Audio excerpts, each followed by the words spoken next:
తెలంగాణ రాష్ట్ర సాధన 60 సంవత్సరాల కలను ఆకాంక్షని నెరవేర్చిన ఆనాటి ప్రధానమంత్రి డాక్టర్ మన్మోహన్ సింగ్ గారి పేరును ఈ పాల్వంచ ప్రాంతం కొత్తగూడ ప్రాంతానికి పెట్టుకోవడం అంటే 60 సంవత్సరాల తెలంగాణ ప్రజల యొక్క ఆకాంక్ష నెరవేర్చిన డాక్టర్ మన్మోహన్ సింగ్ గారి పేరును ఈ యూనివర్సిటీకి పెట్టుకోవడం ఒక గొప్ప అవకాశం. మొట్టమొదట 69లో తెలంగాణ ఉద్యమానికి పునాది రాయబడ్డది ఇక్కడనే. 2004 నుంచి 2014 వరకు సంక్షోభంలో ఉన్న కేంద్ర ప్రభుత్వాన్ని బాధ్యత చేపట్టి సంక్షోభం నుంచి సంక్షేమం వైపు, అభివృద్ధి నుంచి ఆకాశమంత ఎత్తుకు ఎదగడానికి ప్రధానమంత్రిగా డాక్టర్ మన్మోహన్ సింగ్ గారు బాధ్యత చేపట్టినారు.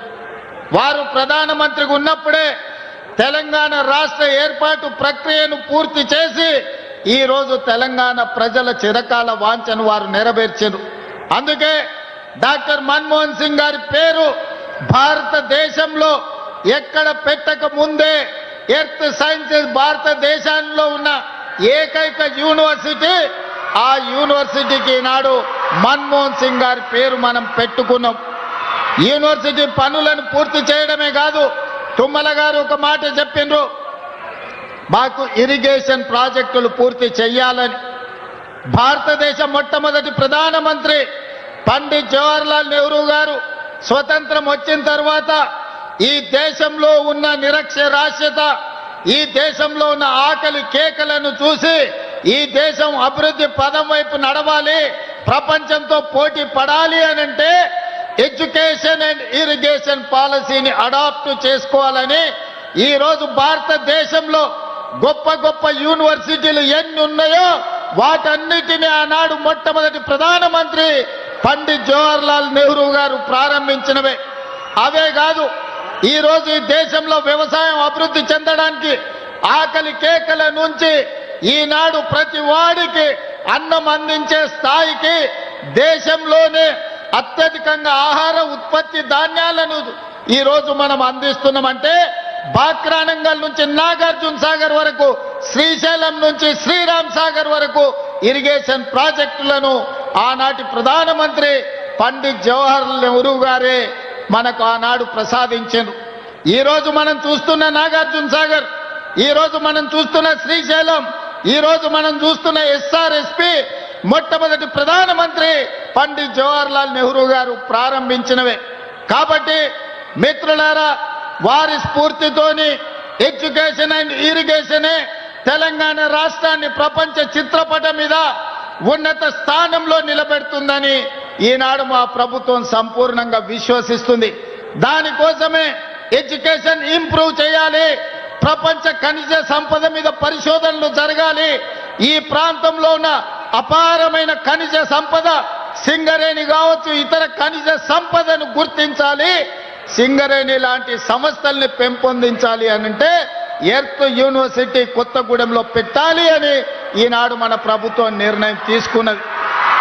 ఇవాళ అందుకే మీకు మెడికల్ కాలేజీ ఇచ్చినా, మీ ప్రాంతంలో ఎడ్యుకేషన్కి సంబంధించి ప్రతి నియోజకవర్గానికి young India integrated residential schools ఇచ్చినా, మెడికల్ కాలేజ్ ఇచ్చినా, ఎడ్యుకేషన్కు సంబంధించి ప్రతి అవకాశాన్ని ఖమ్మం జిల్లా ప్రజలకు అందించాలన్న లక్ష్యంతో ముందుకు వెళ్తున్నాం. ఇదే కాదు, ఈ రెండు ఎక్కడ కూడా తెలంగాణలో 2 నదీ జలాలు వచ్చేది చాలా తక్కువ. ఒక పక్కన కృష్ణా నది జలాలు, రెండో పక్కన గోదావరి జలాలతో ఖమ్మము బీళ్లు తడవాలి, ఖమ్మం జిల్లాలో పంటలు పండాలి, సిరులు కురవాలి అని మీ ప్రాంత ప్రాజెక్టులను పూర్తి చేయాలి అని మన ప్రభుత్వం నిర్ణయం తీసుకున్నది. సీతారామ ప్రాజెక్టునే కాదు, ఈ ఖమ్మం జిల్లాలో ఉన్న సాగునీటి ప్రాజెక్టులు 10 సంవత్సరాలు నిర్లక్ష్యానికి గురైనాయి, అవినీతికి లోనైనాయి. కేసీఆర్ ఇంట్లో కనుక వర్షం కురిపించినాయి తప్ప ఖమ్మం బీడు పొలాల మీద నీళ్లు పారలేదు. అందుకే ఈనాడు మిత్రులు బట్టి విక్రమార్క గారు ఆర్థిక మంత్రిగా, మిత్రులు పొంగులేటి శ్రీనివాసరెడ్డి గారు రెవెన్యూ మంత్రిగా, తుమ్మల నాగేశ్వరరావు గారు వ్యవసాయ శాఖ మంత్రిగా తెలంగాణ రాష్ట్ర ప్రభుత్వానికి నేను ముఖ్యమంత్రిగా ఉండొచ్చు, కానీ ఈ పాలనకు ఆయువు పట్టైన శాఖలన్నీ ఖమ్మం జిల్లాలోనే ఉన్నాయి. బట్టి విక్రమార్క గారు, తుమ్మల గారు, పొంగులేటి గారు అనుకుంటే ఈ ప్రభుత్వంలో జరగనిది ఏమీ లేదు. ఖమ్మకు జిల్లాకు ఏమి కావాలనో మీరు అడిగిందే తడువుగా మీ నిధులు అనుమతులు మంజూరు చేసే బాధ్యత నాది.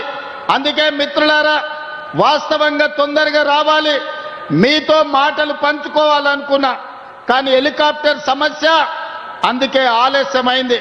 కానీ ప్రజలకు రేషన్ కార్డు ఇచ్చినా, ప్రజలకు సన్న బియ్యం ఇచ్చినా, ప్రజలకు ఇందిరమ్మ ఇండ్లు ఇచ్చినా, మా ఆడబిడ్డలకు ఇందిరమ్మ చీరలు ఇచ్చినా, ఏ ప్రోగ్రాం అయినా ఖమ్మం జిల్లా నుంచే ప్రారంభించుకున్నాం. ఖమ్మం జిల్లా మంత్రులే నాయకత్వం వహిస్తున్నారు.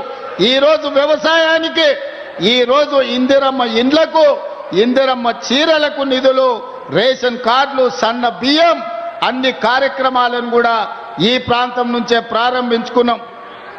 భద్రాద్రి రాముల వారి సాక్షిగా ఖమ్మం జిల్లాను అన్ని జిల్లాలతో పాటు అభివృద్ధి పదం వైపు నడిపించే బాధ్యత నాది, నా మంత్రివర్గ సహచరులది.